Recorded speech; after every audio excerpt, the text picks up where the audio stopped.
So background score చాలా ఎక్స్ట్రాడినరీగా వచ్చింది. అవును సార్.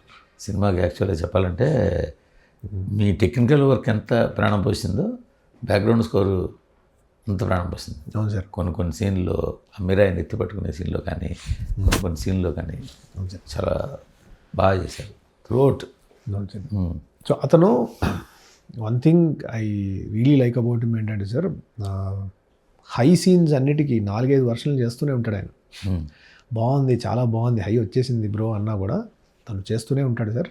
లాస్ట్ మినిట్ వరకు చేస్తూనే ఉంటాడు. కొన్ని అయితే 4 days 5 days బిఫోర్ వచ్చింది, దాన్ని మిక్స్ చేసి సెటప్ చేయడానికి నాకు భయం వేసింది లాస్ట్ మినిట్లో. అంటే అన్నిసార్లు చేస్తూ ఉంటాడు సార్. అతనికి అంత ఆ ప్యాషన్, ఆ జీల్ ఉంది.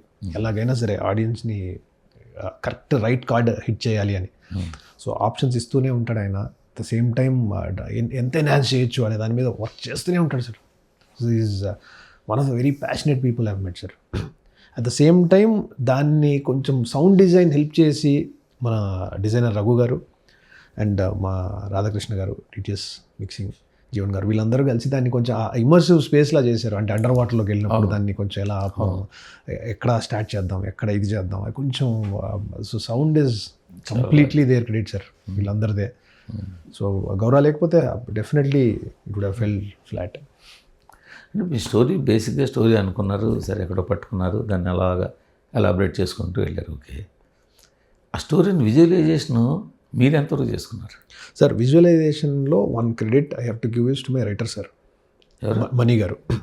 చాలామంది ఈ సినిమాలో ఉన్న హై సీన్స్, సంపాతి సీన్ కానీ, లాస్ట్లో క్లైమాక్స్లో ఉన్న సీన్స్ కానీ, మధ్యలో ఆ సిద్ధక్షేత్రం సీన్స్ కానీ, ఇవన్నీ కూడా రైటింగే సార్ యాక్చువల్లీ. అసలు హై రావాలంటే ఏం చేయాలి నిజంగా, అంటే ఎక్కడ డిప్ చేద్దాం, ఏం చేద్దాం, అదంతా రైటింగ్లో వస్తేనే దెన్ షూటింగ్ చాలా ఈజీ ప్రాసెస్ సార్. నన్ను అడిగితే ఏమో మరి మేబీ నేను అలవాటు పడిపోవడం వల్ల ఏమో, బట్ ఇక్కడే టైం ఎక్కువ పట్టింది సార్ ఈ సినిమాకి. ఆ సీక్వెన్స్ ఎలా తీయాలి, ఎలా చేయాలి అనే దానికి ఎలా రాస్తే అది వస్తుంది, ఆ డ్రాపు, ఆ మూమెంట్ ఆఫ్ చిన్న కమర్షియల్ హై క్రియేట్ చేయడానికి చిన్న ఆ పెండింగ్ ఉంటుంది కదా సార్, అక్కడ ఎవ్రీ సీక్వెన్స్ టుక్ 1 month సార్, ఓన్లీ రైటింగ్. మళ్ళీ దానికి ప్రెప్, దాన్ని మళ్ళీ చేద్దాం అని అనుకొని వెళ్ళినప్పుడు అక్కడ మళ్ళీ ప్రాక్టికల్ డిఫికల్టీస్ని బట్టి మళ్ళీ రీరైట్ చేయాల్సి వచ్చింది. ఓహో, ఈ మనం కొన్ని అతిగా రాసేసాం, చేయలేమని తెలిసింది, మన రిసోర్స్ ఏంటి, మన రిసోర్స్లో చేయడానికి ఏం చేయాలి అని మళ్ళీ ఇంకొక వర్షన్ రాసి అట్లా. So it was a long process sir. 3 years ఒక రైటర్ అక్కడే ఉంది. చిన్న చిన్న డీటెయిల్స్ అన్నింటికి, ఒక షూడ్ కావచ్చు, చేత్తో ఇలా అనడం కావచ్చు, అవన్నీ రావడము, ఇవన్నీ స్టోరీ బోర్డా? స్టోరీ బోర్డ్ కాదు సార్, రీసెర్చ్లు ఎక్కువ ఉన్నాయి సార్.